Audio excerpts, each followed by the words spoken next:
Why is our blood important? Pause the video here and try to think of some ideas. Our blood has many important functions, which can be stated simply as transporting substances around our body and protecting us from disease. Sometimes though, our blood doesn't work in exactly the way it should. In this video, we will look at an example of this: anemia. Our blood is made of plasma, platelets, white blood cells, and red blood cells. If a blood sample is centrifuged, i.e. spun round very fast, in blood fractionation, this is what the sample would look like. As you can see, most of the cells in the blood are red blood cells, and it's these cells that make the blood look red. Here is a basic diagram of a red blood cell, or erythrocyte. Anemia affects this type of cell. Every cubic centimetre or milliliter of blood contains 5 billion red blood cells. They are very small. Each one is only an average of 7 micrometers in diameter. 1 micrometer is a millionth of a meter. Red blood cells have several adaptations for carrying as much oxygen as possible around the body. The biconcave disc shape means that it has a larger surface area. They are flexible, so they can move easily through small capillaries. And you may notice from the picture that it's missing an organelle, a cell part, that almost all other eukaryotic cells have. Pause the video and see if you can think what it is. It has no nucleus. This means they have more room for oxygen, which is carried by hemoglobin molecules.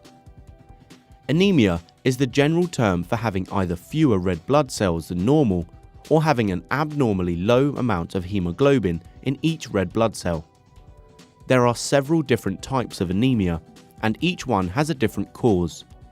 In this video, we will discuss 2.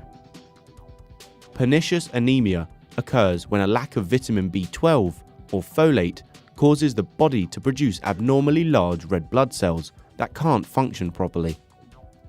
Sources of vitamin B12 include fish, cheese, chicken, eggs, red meat, milk, and almonds.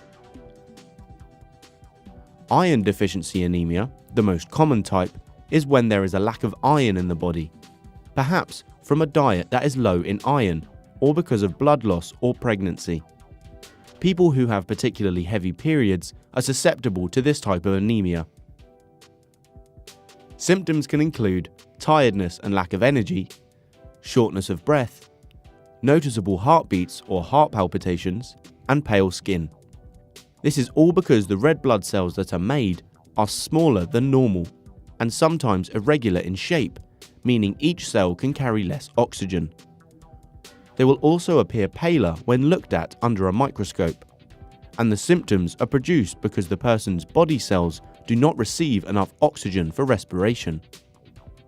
Doctors sometimes prescribe iron tablets if someone is suffering from iron deficiency anemia. Sufferers could also increase the amount of iron in their diet. Foods that are rich in iron include artichokes, egg yolks, red meat, dark greens, dried fruits, and legumes. So, now you know what red blood cells do and how they are adapted. You have also learned about 2 types of anemia and how they may be treated. Please like and share our videos with your friends. If you have any questions that you want help with, just comment below.